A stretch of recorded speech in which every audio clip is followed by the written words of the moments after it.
Hello everyone, আশা করি সবাই ভালো আছেন। আমিও ভালো আছি। আমরা যখনই ওয়েস্ট বেঙ্গলে আসি তখন চেষ্টা করি সবসময় যেই সবজিগুলো আমরা ইউপিতে পাই না সেইগুলো আমার যিশুকে খাওয়ানোর।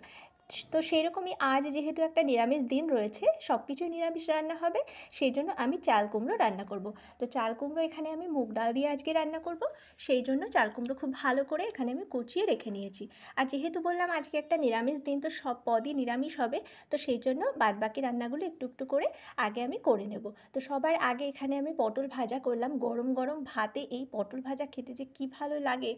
যদিও ইউপিতে পটল পাওয়া যায়, কিন্তু ভীষণই ছোটো পটলগুলো হয়, ওরা বলে ওগুলো দেশি পটল। তো যাই হোক, ওগুলো আর এগুলোর মধ্যে আকাশ পাতাল পার্থক্য। আর একটা তরকারিও আজকে আমি করে নেব কুমড়ো, আলু এবং পটল দিয়ে, সেটাও নিরামিষ তরকারি হবে। তো আমি এই তরকারিগুলো আগে বানিয়ে নিলাম, তারপরে আমি চাল কুমড়োটাও আজকে রান্না করে নেব। সঙ্গে করব টক ডাল, মানে আম দিয়ে ডাল।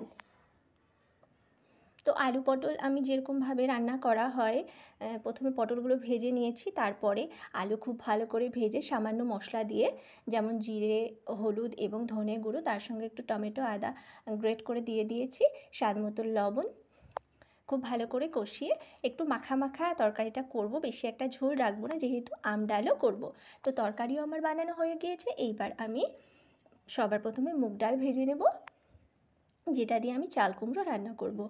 তো মুগ ডাল একটু ব্রাউন করে ভেজে নিলাম, নিয়ে একটা বাটিতে আমি তুলে রেখে দিলাম। তারপর কড়াইতে সর্ষের তেল গরম করে তার মধ্যে আমি জিরে, শুকনো লঙ্কা এবং তেজপাতা ফোড়ন দিয়ে আস্তে আস্তে কুচিয়ে রাখা চাল কুমড়ো দিয়ে দেব। চাল কুমড়ো ওখানে হয়তো পাওয়া যায়, কারণ ওখানে মোরব্বা জিনিসটা বানানো যেহেতু হয়, সেহেতু চাল কুমড়ো অবশ্যই তৈরি হয়।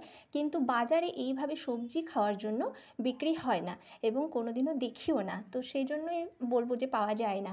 তো আমাদের এখানে যেরকম এটা সবজি হিসাবে বাজারে অ্যাভেলেবেল, ওখানে সেটা নয়। তবে হ্যাঁ, বিহারে পাওয়া যেত, কারণ ওখানে মোটামুটি সবাই বাড়িতে এই গাছ লাগাতো, এবং যা হতো ফল সেটা খাওয়ার কাজ চলে যেত। কিন্তু ইউপিতে আমি সেটা দেখি না। তো আমি খুব ভালো করে কুমড়োগুলো এখানে নাড়াচাড়া করে হলুদ দিয়ে নাড়াচাড়া করে নিয়েছি, এবং তারপরে কয়েকটা কাঁচা লঙ্কা এখানে আমি দিয়ে দিয়েছি, চেরা কাঁচা লঙ্কা। আর তারপরে দিয়ে দিয়েছি ভাজা মুগ ডাল। এবার সামান্য একটু আমি এখানে জল অ্যাড করলাম, যেহেতু ডালগুলো সিদ্ধ হতে দিতে হবে। অবশ্য এখানে চাল কুমড়ো থেকেও জল গলেছে। তো কিছুক্ষণ ঢাকা দিয়ে রাখার পরে দেখলাম ডাল এবং কুমড়ো উভয়ই সিদ্ধ হয়ে গিয়েছে। নিরামিষ রান্না, তাই সামান্য আমি এখানে চিনি অ্যাড করে দিলাম, এবং হাই ফ্লেমে জলটা শুকিয়ে নেব। চাল কুমড়ো রান্না হয়ে গিয়েছে, মুগ ডাল দিয়ে চাল কুমড়ো। সামান্য উপর থেকে আমি একটু কাঁচা সর্ষের তেল ছড়িয়ে দিলাম। ব্যাস, আজকের নিরামিষ সব রান্নাই রেডি। সঙ্গে করে নিয়েছি আম ডাল। তো গরমের দুপুরে একদম জমে যাবে। আপনাদের কেমন লাগলো অবশ্যই জানাবেন। আজকের মতো এখানেই টাটা। সবাই খুব ভালো থাকবেন।